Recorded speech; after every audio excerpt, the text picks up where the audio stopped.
Hola y bienvenidos a Revolutions. Episodio 5.15. El Centauro de los Llanos.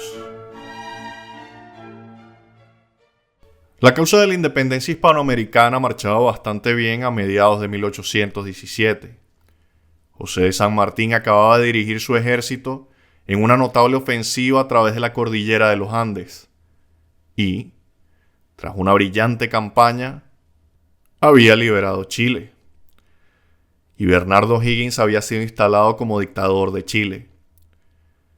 Una vez que Bolívar esté haciendo su avance a Perú, vamos a analizar más a profundidad esta campaña, porque la verdad es que se destacaron, sobre todo porque San Martín ya había reconocido el poder de la población no criolla y su ejército libertador era casi en su totalidad no blanco. Y luego en el norte, como vimos en el último episodio, las campañas de Bolívar y los caudillos orientales habían ganado el control de enormes franjas de territorio en Venezuela. Y tras capturar Angostura en julio de 1817, ahora tenía una capital propia para la aún algo efímera Tercera República. Mientras tanto, en el otro lado, los españoles empezaban a pasarla mal. Todo había empezado según lo previsto. Morillo había desembarcado en Venezuela en abril de 1815 al frente de 10.000 hombres y 60 barcos, y fácilmente había reafirmado la autoridad española. Luego se dirigió a Cartagena y la capturó en diciembre de 1815. Y cuando Bolívar y compañía regresaban a Venezuela en 1816, Morillo condujo a sus hombres río arriba por el Magdalena y tomó Bogotá, aplastando la Unión de Nueva Granada y reinstalando el gobierno virreinal. Los líderes patriotas que habían colaborado con Bolívar se vieron obligados a dispersarse y muchos fueron capturados. El presidente Camilo Torres, que había organizado y dirigido la Unión Federalista de Nueva Granada, fue capturado y ejecutado en octubre de 1816. Y eso por no hablar de Antonio Nariño, que ya lo habían mandado preso a Cádiz. Pero tras esta inicial racha de éxitos, la tostada se les empezó a voltear. Para cuando la reconquista de Nueva Granada estaba terminando, la mayor parte del este de Venezuela había vuelto a caer en manos rebeldes. Y eso por no hablar de la vasta extensión de los llanos, las planicies que se extendían por el sur tanto de Venezuela como de Nueva Granada. Aquella tierra salvaje se mostró sorprendentemente resistente a la autoridad española. Un pequeño ejército patriota dirigido por el coronel Francisco de Paula Santander se había refugiado en los llanos neogranadinos cuando los españoles iniciaron su ofensiva hacia el interior en 1816.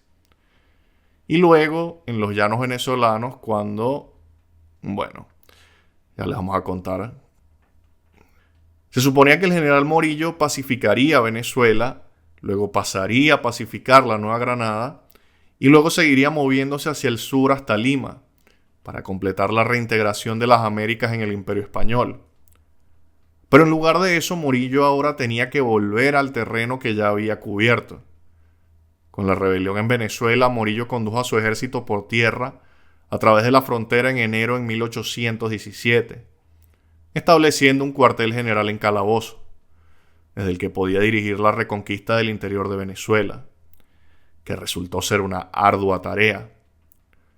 Uno de los mayores problemas de Morillo era que sus fuerzas se iban agotando poco a poco, tanto en materia de hombres como de moral. Llegó a Sudamérica en abril de 1815 comandando 10.000 soldados, todos ellos veteranos bien entrenados de la guerra peninsular. Pero, como de costumbre, tan pronto como estos hombres llegaron, comenzaron a caer muertos por enfermedades tropicales. Y fue difícil para Morillo reponer sus filas, porque se le había dicho que evitara reclutar entre la población nativa. Los genios de Madrid querían un ejército español para conquistar América y que no quedaran dudas sobre quién mandaba. Así que en lugar de invitar a los posibles leales americanos a unirse a la lucha, los comandantes de Morillo tuvieron que arreglárselas con los que tenían y aceptaron la traición como una condición inalterable.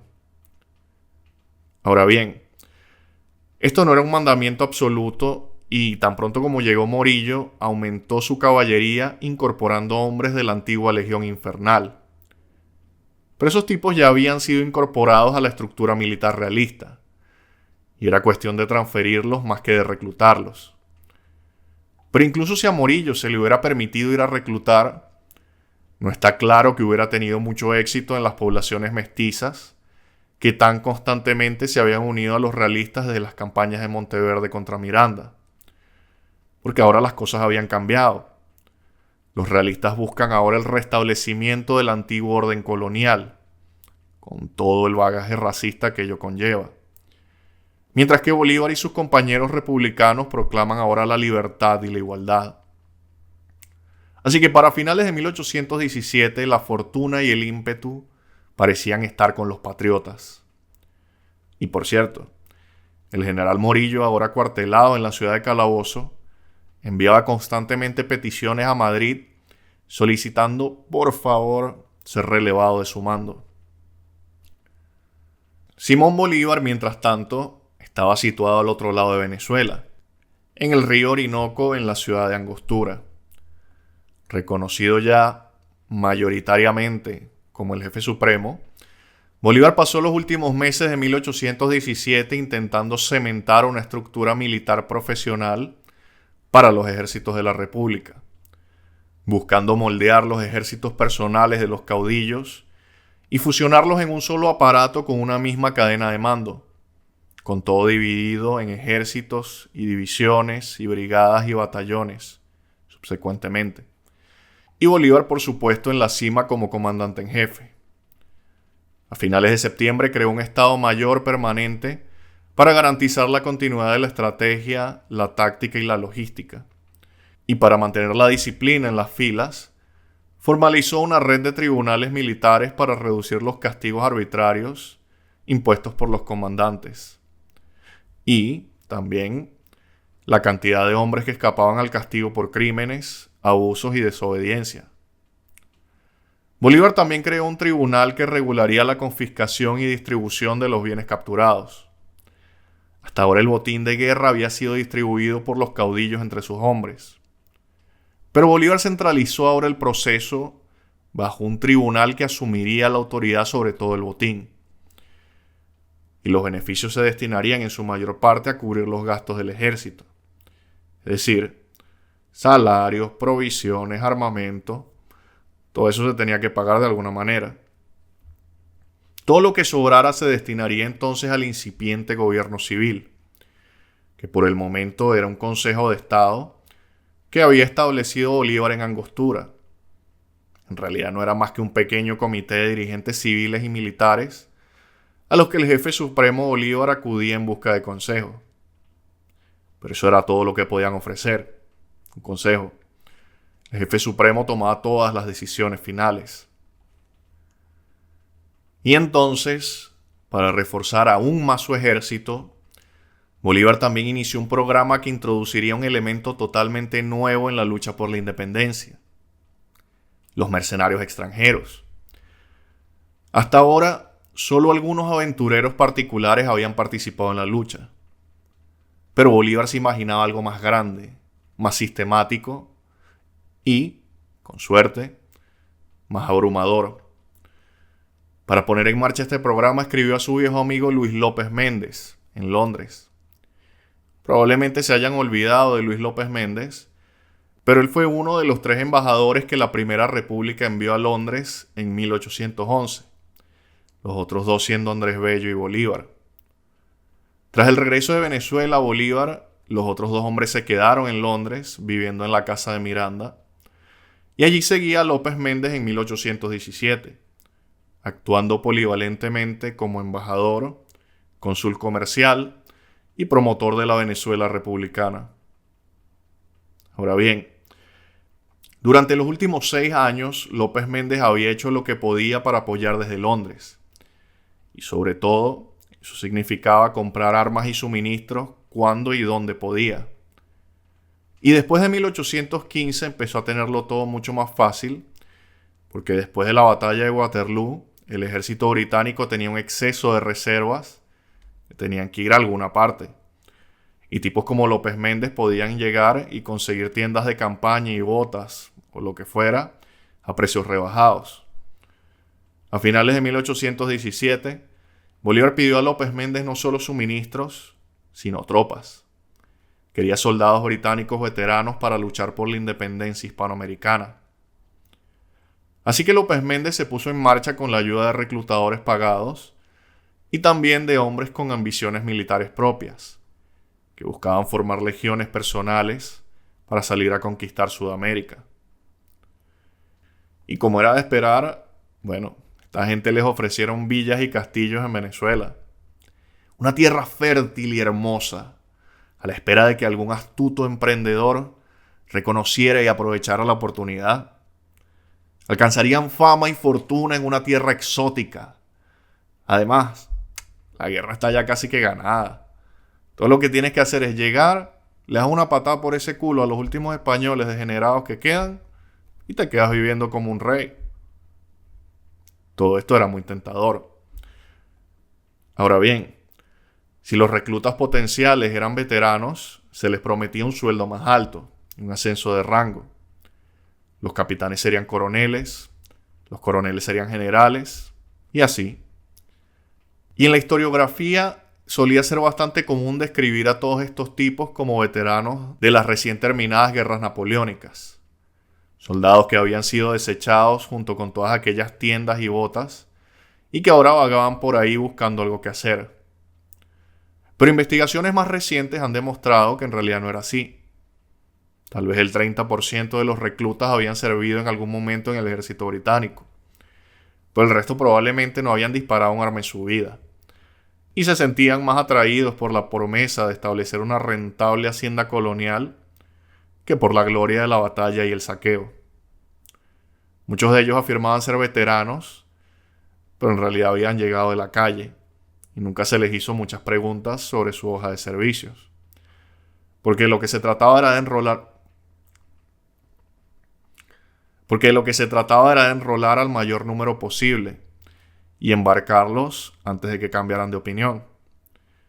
Y más de uno se despertó con una terrible resaca para descubrir que estaba en medio del océano Atlántico camino a Venezuela. En total, entre 6.000 y 7.000 hombres cruzaron el Atlántico en las guerras de la independencia hispanoamericana, de los cuales la mitad eran irlandeses, un cuarto ingleses y el resto una mezcla de toda Europa. Escoceses, franceses, alemanes, holandeses, italianos, etc. Las guerras siempre han sido una cuestión multicultural. Ahora bien, estos hombres no partieron todos al mismo tiempo. Esa cifra abarca todas las expediciones que zarparon desde 1817 hasta aproximadamente 1825. Aunque la mayoría de ellos ya habían partido en 1819, cuando el gobierno británico intentó poner fin a todo esto, ya que aprobaron una ley que prohibía a los ciudadanos británicos servir en las Américas españolas. Claro, esos 6.000 o 7.000 hombres tampoco representan el número total de hombres que realmente lucharon en las guerras a las que fueron enviados. Desde el momento en que los barcos abandonaban el puerto comenzaban las bajas. Los hombres enfermaban en los barcos y no sobrevivían la travesía. También muchos de los que lograron cruzar contrajeron alguna enfermedad tropical y murieron prácticamente al desembarcar. Y un montón más se dieron cuenta rápidamente de que los reclutadores les habían mentido sobre casi todo. No había salarios, había muy pocas provisiones y el terreno no era un paraíso tropical instagramiable, sino que más bien estaba lleno de enormes cocodrilos y serpientes venenosas, que redujeron aún más sus números. Así que los aspirantes a legionarios enfermos y desnutridos empezaron a desertar en masa. En total, cerca de un tercio de los que se alistaron murieron o desertaron antes de siquiera entrar en ninguna batalla. Pero dicho esto, el resto seguiría luchando y ocasionalmente desempeñarían papeles críticos en las guerras posteriores de la independencia hispanoamericana. muy especialmente la famosa Legión Británica que luchará con Bolívar. En más de una ocasión, compañías de mercenarios extranjeros lucharon heroicamente hasta el último hombre, y al menos 1.800 morirían al servicio de la causa de la independencia hispanoamericana. La mayoría de los supervivientes volverían a casa al final de las guerras, por lo que de los casi 7.000 hombres que se alistaron, la mayoría con sueños de riquezas en el Nuevo Mundo, solo unos 500 aproximadamente vivieron realmente ese sueño y permanecieron en Hispanoamérica tras la victoria de la independencia. Así pues, la primera oleada de legionarios extranjeros comenzó finalmente a remontar el río Orinoco a principios de 1818. Pero para entonces Bolívar ya se había marchado de Angostura y, tras unos pocos meses de relativa calma, regresaba al tumulto de la guerra. Con las provincias orientales seguras y una estructura de mando para el ejército, por lo menos en teoría, Bolívar se sintió lo suficientemente seguro como para emprender la unión crucial de la guerra de la independencia de Venezuela. Porque mientras Bolívar se había embarcado de regreso a Venezuela desde Haití en 1816, alguien más había tomado la batuta de la guerra independentista. En los llanos occidentales, un llanero bajo y corpulento de 26 años estaba haciendo posiblemente más para doblegar a los españoles que todos los caudillos orientales juntos. Y a medida que acumulaba victorias, crecía su leyenda. Y a medida que crecía su leyenda, crecían sus legiones.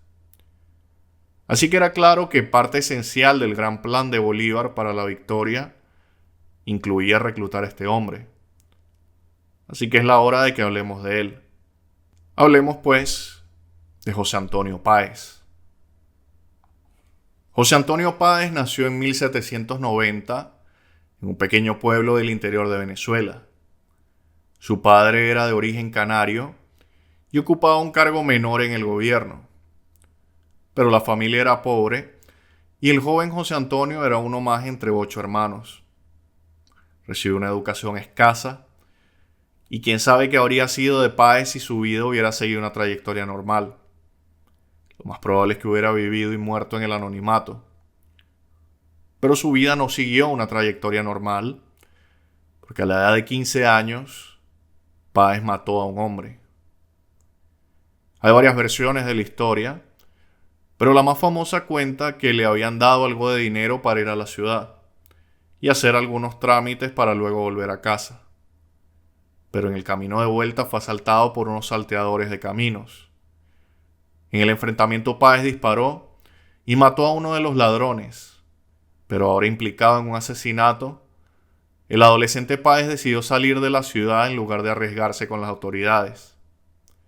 Y así, como tantos otros refugiados, fugitivos y prófugos de la sociedad civilizada, Páez acabó en las profundidades de los llanos intentando forjarse una nueva vida. El adolescente Páez encontró trabajo en una hacienda administrada por un esclavo sambo llamado Manuelote. Manuelote tomó al muchacho como aprendiz y le enseñó el oficio de ganadero, cómo montar a caballo, cómo domar caballos salvajes, cómo lidiar con el ganado, cómo cuidar a los animales, cómo aguantar a los insectos, cómo sobrevivir del campo. Fue un aprendizaje duro. Manuelote era estricto e implacable. Como mencioné antes, los roles raciales en los llanos estaban al revés, por lo que Páez, de piel clara y apodado el Catire por quienes lo rodeaban, se convirtió prácticamente en el esclavo de un esclavo. Todas las noches Páez tenía que lavarle los pies a Manuelote y luego mecerlo en la hamaca para que se durmiera. Después de 3 años de esto, Manuelote fue mandado a una hacienda vecina para ayudar con el marcado de ganado, y se llevó a Páez con él. El dueño de esa hacienda le tomó cariño a Páez, y aquí sin duda el ser el Catire le ayudó al joven a llamar la atención del dueño criollo. Así que Páez se quedó en esa hacienda y se convirtió en un administrador de confianza, para luego establecerse con un hato de ganado propio y forjar su camino en el mundo como ganadero independiente. En 1810, a la edad de 20 años, Páez se casó y se estableció en lo que presumiblemente iba a ser una larga vida como ganadero relativamente próspero. Pero por supuesto, en 1810 todo explotó en Hispanoamérica. Después de que el pueblo de Caracas expulsara al capitán general Emparan, Páez fue reclutado en una compañía de caballería dirigida por su antiguo patrón. Pero los llanos estaban lejos de la acción. Así pues, tras la declaración de independencia en julio de 1811, Páez no participó realmente en ninguna de las campañas militares posteriores. Cuando Miranda se rindió ante Monteverde en 1812 y luego cuando Monteverde se rindió ante Bolívar en 1813. Después de 3 años de servicio, Páez había ascendido al grado de sargento, pero decidió que ya estaba harto y se le concedió una excedencia indefinida justo cuando Bolívar iniciaba la campaña Admirable. Pero no mucho después del establecimiento de la Segunda República, los llanos se convirtieron en un hervidero realista, ya que esto es justo cuando Boves está reclutando lo que será el núcleo de la Legión Infernal. Así que Páez fue llamado a servir, pero ahora por orden de un comandante realista. Sin embargo, Páez era patriota. Así que después de presentarse debidamente y ser nombrado capitán, Páez pidió unos días de permiso para prepararse para la campaña y nunca volvió. En su lugar se unió a una pequeña compañía de patriotas llaneros que operaban lejos de los ejércitos merodeadores comandados por Boves. Cuando la Legión Infernal estaba en su apogeo a principios de 1814 y luego cabalgaron hacia el norte para enfrentarse a Bolívar, Páez y su pequeña banda se quedaron atrás en los llanos para continuar su propia pequeña guerra de guerrillas en la retaguardia. Páez y sus compatriotas afrontaron estoicamente la caída de la Segunda República y la llegada de la armada de Pablo Morillo, y siguieron luchando, descubriendo pronto que la combinación de la muerte de Boves y la afluencia de refugiados republicanos a los llanos en 1815 estaban engrosando considerablemente sus filas. Y aunque Páez era en ese momento un oficial subalterno intrascendente, la ambición empezó a crecer en él y empezó a decir que podría crear un ejército tan poderoso como la Legión Infernal, ahora desbandada. Resultó que tenía razón. Para cuando la armada de Pablo Morillo desembarcó en Cartagena, a finales de 1815, Páez dirigía a 1000 hombres, todos ellos jinetes expertos, inmunes a la adversidad, bien entrenados en tácticas de guerrilla y capaces de operar de forma independiente con tan solo las más vagas instrucciones. Con el resto de las fuerzas patriotas destruidas o en el exilio, en 1816 José Antonio Páez dirigía prácticamente el único ejército republicano organizado de toda Venezuela y, lo que es más, ganaba batallas y desgastaba a los supuestamente victoriosos españoles. Para entonces, el general Santander se había trasladado a los llanos occidentales, al otro lado de la frontera en Nueva Granada, y se dio cuenta del éxito que estaba teniendo Páez. Así que en septiembre de 1816, Santander hizo un viaje para felicitar a Páez, pero sobre todo para integrarlo al mando general de Santander. Santander, que aún cargaba un despacho de la ya desaparecida Unión de Nueva Granada, tenía la impresión de que su rango era superior al de Páez, lo que resultó ser un error. Y cuando se supo que Santander buscaba desplazar a Páez como jefe, los hombres de Páez se alebretaron. Páez le dijo a Santander con toda franqueza que si quería salir vivo de su campamento, más le valía reconocer que Páez era el jefe supremo de los llanos. Así que Santander se marchó y Páez siguió siendo el jefe. Así que más que nada fueron los éxitos de Páez, incluso más que los de los caudillos orientales, los que trajeron al general Morillo de vuelta a Venezuela en enero de 1817. Y tan pronto como llegó Morillo, descubrió lo peligroso que podía ser luchar contra Páez. Envió a 4.000 hombres, todos veteranos experimentados de la guerra peninsular, para capturar a los forajidos llaneros. Y en vez de eso, esos hombres se convirtieron en la victoria más famosa de Páez. Al frente de solo 1.100 hombres contra los 4.000 españoles, Páez se acercó al campamento español de noche e hizo que sus hombres levantaran una asfixiante nube de polvo. Ante la repentina confusión de los españoles, los llaneros de Páez cargaron contra ellos y los hicieron retroceder hasta una posición supuestamente defendible. Pero tan pronto como se hubieron instalado, Páez reveló su siguiente truco. Ordenó que prendieran fuego a los pastizales secos, lo que creó un muro de humo, polvo y ceniza. Y luego ordenó a sus hombres que cabalgaran directamente hacia los españoles a través del humo ardiente, estrellándose contra ellos en una serie implacable de cargas hasta que los españoles no pudieron aguantar más. Estos curtidos veteranos de la guerra peninsular acababan de ser aplastados por 1 millar de llaneros venezolanos. Fue una gran victoria para Páez y ayudó a que su leyenda creciera aún más. Y ahora lo llamaban el León de Apure, por el río Apure, uno de los principales sistemas fluviales de los llanos. También lo llamaban el Centauro de los Llanos. Después de eso, sus 1.000 hombres se multiplicaron, posiblemente por 10 después de esa victoria. Y aunque Morillo continuó tratando de lanzar incursiones para pacificar los llanos, había muy poco que hacer. Y más tarde admitió que toda la empresa era absolutamente desmoralizante. Y claro, Morillo continuó enviando solicitudes para ser relevado de su mando. Para cuando Bolívar estaba desembarcando de nuevo en Venezuela a principios de 1817, era bien sabido que este hombre Páez, el León de Apure, estaba pateando a los españoles y que en última instancia sería esencial que las dos ramas de la causa patriótica trabajaran juntas.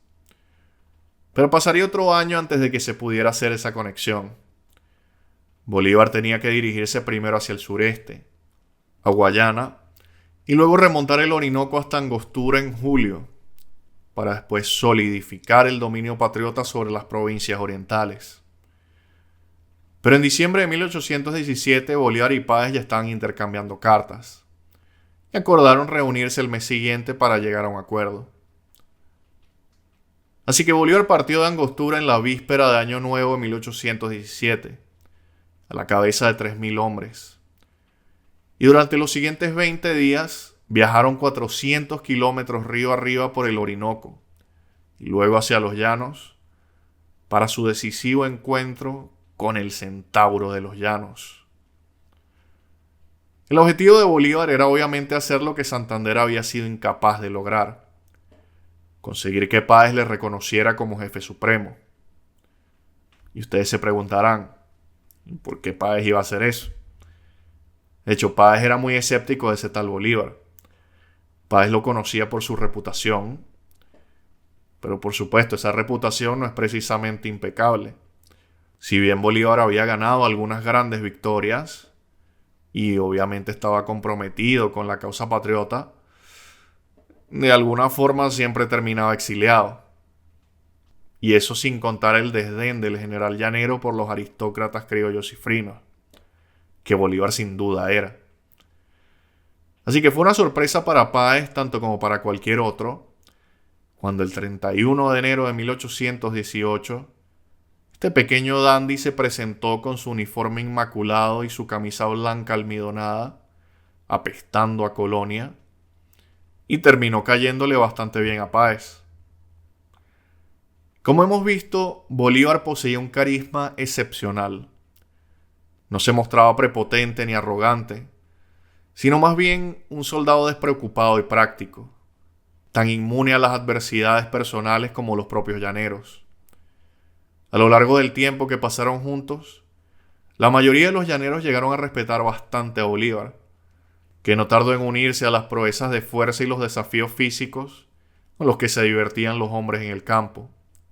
Una vez, después de varios intentos, consiguió saltar un caballo desde su parte trasera, por encima de la cabeza del caballo. En otra ocasión, aceptó el reto de ganar una carrera nadando con las manos atadas a la espalda. Y ganó. Resultó que Bolívar no era un aristócrata cifrino. Y lo más impresionante de todo, casi imposible, resultó que Bolívar tenía más resistencia que ellos. Podía cabalgar por más tiempo y más lejos que cualquiera de ellos. Y los llaneros pronto le hicieron el mayor cumplido que se les ocurrió. Empezaron a llamarlo culo de hierro. Pero todo eso transcurriría en los meses siguientes. En este primer encuentro, fueron las palabras de Bolívar, más que sus acciones, las que convencieron a Páez.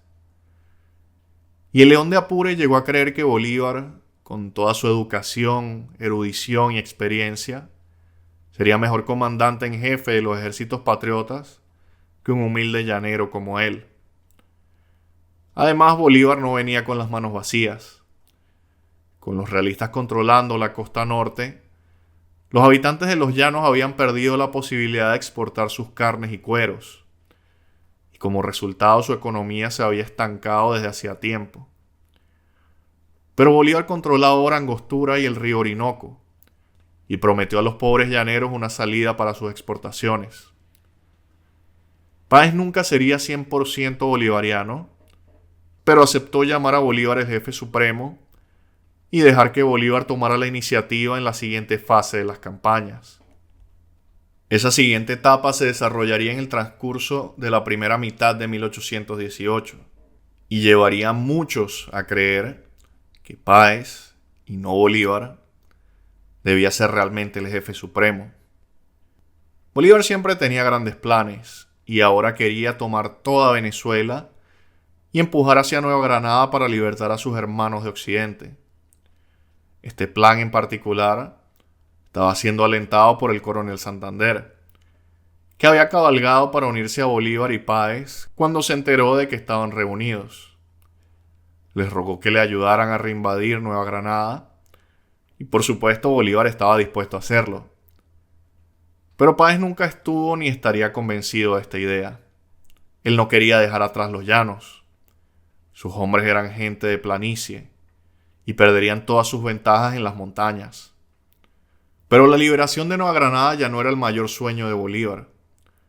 Tenía sueños aún más grandes, ya que para entonces le habían llegado informes de que José de San Martín había triunfado en Chile y planeaba una invasión a Perú.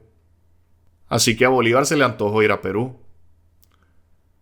Pero si había algo en que los tres hombres estaban de acuerdo, era que la primera etapa sería ir al cuartel general de Morillo en Calabozo y desalojar a los españoles de los llanos. Páez aportó 1,000 de sus mejores hombres a la expedición, con lo que el ejército total ascendía a unos 4,000, y todos cabalgaron juntos, lo que dio lugar a un famoso momento que no me resisto a contarles. Cuando llegaron al río Apure, se encontraron con una pequeña flotilla de barcos españoles armados, y Bolívar dijo: ¿cómo hacemos? Y Páez le dijo: no, tranquilo, yo me encargo, déjame. Y antes de que Bolívar pudiera responder, Páez dirigió a 50 jinetes en una carga frenética hacia el río, directamente hacia los barcos. Los tripulantes quedaron tan sorprendidos que abandonaron los botes y huyeron. Leyendo sobre este incidente, a menudo se describe como el único ataque con éxito de una caballería contra barcos armados en la historia militar. Pero nosotros sabemos que no es así, porque allá por el episodio 3.40 les hablé de aquella vez que la caballería francesa hizo una carga para cruzar un puerto que estaba congelado y terminaron capturando la armada holandesa en 1795. Nunca se puede decir primero, último o único cuando se habla de historia. Siempre hay alguien más que lo hizo. Pero bueno, el ejército patriota combinado pronto tuvo a Calabozo rodeado, y Bolívar ofreció dejar a Morillo que se rindiera, si quería pues. Pero por mucho que Morillo quisiera volver a casa, no iba a rendirse. Así que en una noche sin luna, Morillo condujo a sus hombres fuera de la ciudad antes de que los patriotas se dieran cuenta. Entonces se dirigieron hacia Valencia, con Morillo emitiendo frenéticas órdenes a Caracas para que todas las fuerzas realistas convergieran allí. Bolívar quería perseguirlos, pero a Páez le pareció demasiado imprudente y le dijo: oye, no, tenemos que terminar el trabajo aquí en los llanos y tomar San Fernando, la única base realista importante que queda en el llano. Bolívar se molestó con esta sugerencia y creía que Páez no estaba interesado en el gran plan, sino más bien en abonarse la totalidad de los llanos para él mismo. Pero no queriendo arriesgar su liderazgo, Bolívar dio permiso a Páez para ir a sitiar San Fernando. Mientras tanto, Bolívar se negó a quedarse quieto, por lo que marchó en dirección a Valencia, pero no planeaba atacar Valencia directamente. En su lugar, ideó un plan bastante loco para marchar a través de las montañas que separaban los llanos de la costa y atacar a la guarnición de Caracas antes de que pudieran enlazar con Morillo en Valencia. Esto era una locura, especialmente sin el apoyo de Páez. Pero Bolívar echó para adelante y lo hizo igual. Llevó a sus hombres a los mismos cerros donde las fuerzas de la Segunda República lucharon contra la Legión Infernal, incluso parando para acampar en la ahora arruinada finca de Bolívar en San Mateo, donde antes había pasado un mes bajo asedio a principios de 1814. Pero Bolívar no pasó de allí. Mientras estaba en San Mateo, se enteró de que Morillo había abandonado Valencia y se dirigía directamente hacia él, por lo que Bolívar interrumpió su aproximación a Caracas y se retiró. Plantaron una retaguardia para cubrir la huida mientras el resto de sus hombres intentaban volver a los llanos. Pero pronto se encontraron en la puerta, donde 2 veces antes las fuerzas republicanas habían sido aplastadas, y allí los realistas lo volvieron a hacer. Y en la tercera batalla de la puerta, le aplicaron un desmoralizante triplete al ejército republicano. Las fuerzas de Bolívar no llevaron vida en esa pelea. Una vez más dejando 1000 muertos en el campo, Bolívar huyó de vuelta a Calabozo con solo un puñado de hombres. Y cuando Páez se enteró de la derrota, fue como, ¿qué pensaba que iba a pasar? Y los subordinados comenzaron a susurrarle en la pata de la oreja. Le decían: oiga, usted de verdad que debería estar mandando esta vaina, ¿no, Bolívar? Y durante los siguientes meses, Bolívar lideraría solo unos cientos de hombres. Difícilmente un gran ejército digno del título de jefe supremo. Pero aunque se le podía criticar su imprudencia, no se podía criticar su resiliencia. Y Bolívar siguió luchando como siempre lo hacía. Y ahora estaba dirigiendo una agresiva campaña de guerrillas en los límites de los llanos, donde los cerros se elevan hacia las escarpadas alturas del norte de los Andes, a través de las cuales Bolívar quería ir si tan solo pudiera. En medio de esta campaña esquivó su segundo gran intento de asesinato, después de que soldados realistas consiguieran sacarle la contraseña a golpes a un patriota capturado. Bolívar solo se despertó porque su mula se asustó al acercarse a los asesinos, por lo que la bala que iba dirigida a su cabeza falló. En la confusión los asesinos escaparon, pero como de costumbre, Bolívar, afortunado una vez más, se volvió a salvar. Pero esta campaña iba muy lento, y en toda Venezuela se estaban revirtiendo los avances de 1816 y 17. Calabozo fue retomado por los realistas. Incluso Páez tuvo que retroceder a la relativa seguridad de su territorio natal alrededor de Barinas. Así que a mediados de 1818, Bolívar decidió tomarse un pequeño descanso, para aprovechar el hecho de que ahora tenía una capital segura y un refugio en Angostura. Sin embargo, cuando llegó a la capital republicana, fue inundado con quejas de los mercenarios extranjeros recién llegados. ¿Y dónde están los salarios? ¿Y la gloria? ¿Y la comida que no sea una basofia? Intentó calmarlos, pero en realidad no tenía cómo responderles. López Méndez había prometido un dinero que Bolívar no tenía, por lo que Bolívar alegó falsamente que se les debía haber pagado antes de partir.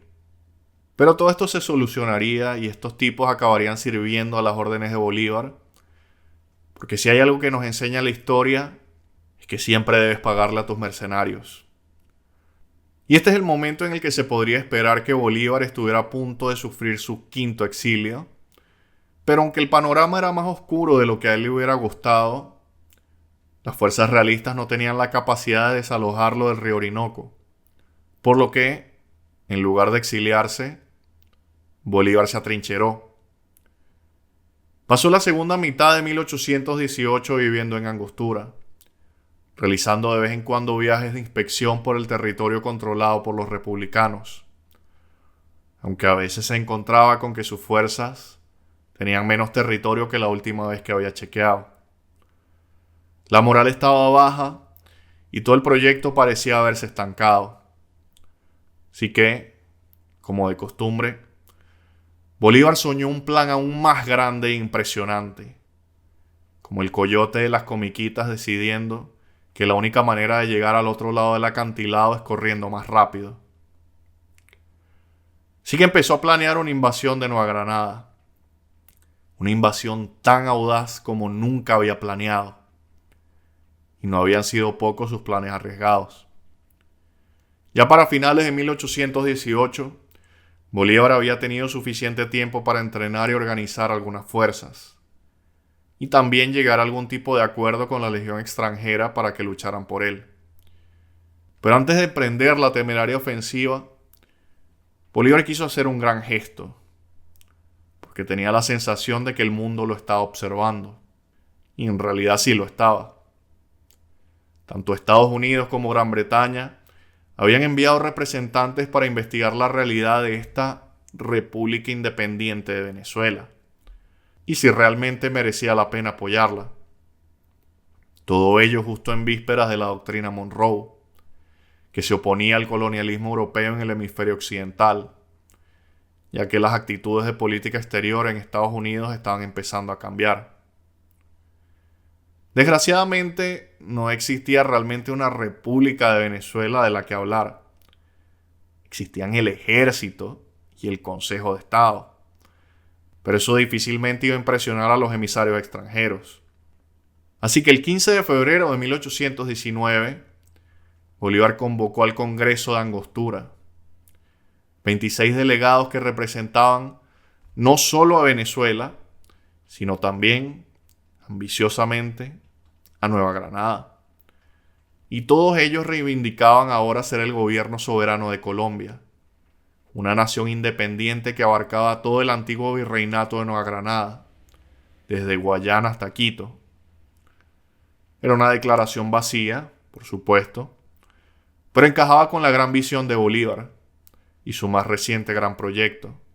Y si este tenía éxito, entonces la realidad pronto se alinearía con la ficción. Sin embargo, el principal objetivo del Congreso de Angostura era permitir a Bolívar renunciar formalmente al poder político que había ejercido como jefe supremo desde que se estableció allí en julio de 1817. Así que en la apertura del Congreso, Bolívar pronunció un discurso declarando que su tiempo como dictador político había llegado a su fin y que ahora transfería ese poder al Congreso. No solo era impropio de una verdadera república tener un dictador militar, sino que cuanto más tiempo permaneciera en el poder, más difícil sería finalmente desligarse de él, que era su objetivo declarado. En este sentido, Bolívar se parece mucho a Oliver Cromwell, intentando constantemente abandonar el poder e investirlo en algún tipo de institución representativa, pero volviendo siempre con el cetro en la mano. Así que Bolívar inauguró el Congreso el 15 de febrero de 1819 con un discurso, llamado ahora el Discurso de Angostura, siendo la tercera de las grandes proclamaciones políticas bolivarianas.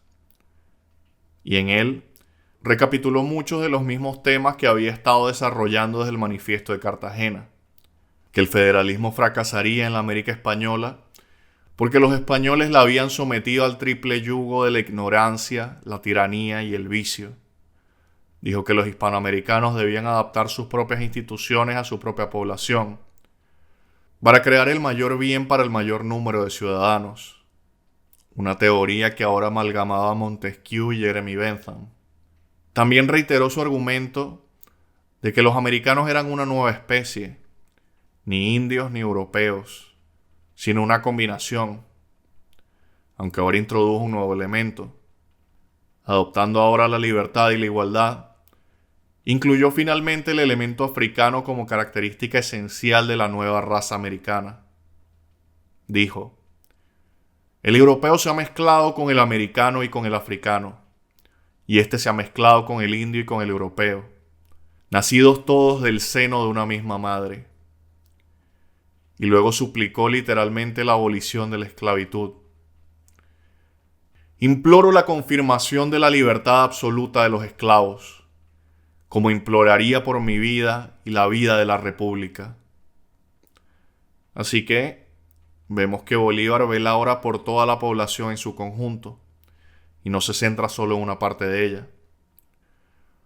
Pero el discurso de Angostura no era solo Bolívar ofreciendo recomendaciones abstractas. Eso no era realmente lo suyo. En realidad era una explicación del proyecto de constitución que Bolívar había redactado y que ahora presentaba al Congreso para que lo debatiera. Y, con suerte, lo aprobara. Bolívar dijo que creía que el sistema británico proporcionaba el mejor modelo de trabajo con su combinación de comunes, lores y rey, que consideraba que sus funciones debían desempeñarse de forma diferente. Por un lado, él era republicano, por lo que un presidente sustituiría al rey. Y por otro, creía que el presidente debía tener más poder que un rey británico, que un ejecutivo débil había sido uno de los principales problemas de las fracasadas repúblicas hasta el momento, que se habían construido en torno a juntas, congresos y triunviratos, por lo que Bolívar imploró al Congreso que creara un poder ejecutivo central fuerte que fuera ejercido por un solo hombre, no sin pesos y contrapesos, pero tampoco sin poder. A la Cámara Baja, que sería el tribunal del pueblo, le asignó todas las funciones legislativas, pero, importantemente, no el poder de ejecutar las leyes, que sería competencia del presidente. Y en el centro del gobierno, Bolívar había pensado un Senado hereditario que sustituiría a la Cámara de los Lores. En su opinión, este órgano era el alma de la República y, entre comillas, sería el pilar que sostendría el edificio de los derechos políticos y civiles. Rechazó la idea de que el Senado se convertiría en una aristocracia desfasada y, en su lugar, argumentó que actuaría para moderar la inmoderada voluntad general y frenar la autoridad de un ejecutivo ávido de poder. Dijo que el Senado sería el mediador que calmaría las tormentas y mantendría la armonía entre los miembros y el jefe de este órgano político. Ahora bien, si el Senado habría sido un baluarte de la libertad y el núcleo para perpetuar la República, como Bolívar creía que sería, nunca lo sabremos, porque nunca iba a ponerse en práctica. Pero dado que actualmente estoy escribiendo un libro sobre el fracaso del Senado romano para hacer precisamente eso, soy escéptico sobre su viabilidad a largo plazo. Bolívar concluyó su discurso insistiendo en que el lema nacional debía ser unidad, unidad, unidad. Pero también que había llegado el momento de forjar esa unidad sin él. Seguiría siendo comandante en jefe del ejército, pero su tiempo como dictador político había llegado a su fin. Señores, concluyó, comiencen su trabajo. El mío ha terminado. Pero no es de extrañar que su trabajo no hubiera terminado. Y como Cromwell antes que él, Bolívar se vería arrastrado de nuevo a la política una y otra vez. Pero por el momento planea abandonar Angostura para volver a la vida simple y sencilla de un soldado. Y en el próximo episodio lanzará la mayor campaña militar de su carrera, mayor incluso que la campaña del Magdalena o la campaña Admirable, la cual involucró una peligrosa marcha por los Andes que le hará merecedor de nuevo de su más preciado título, el Libertador.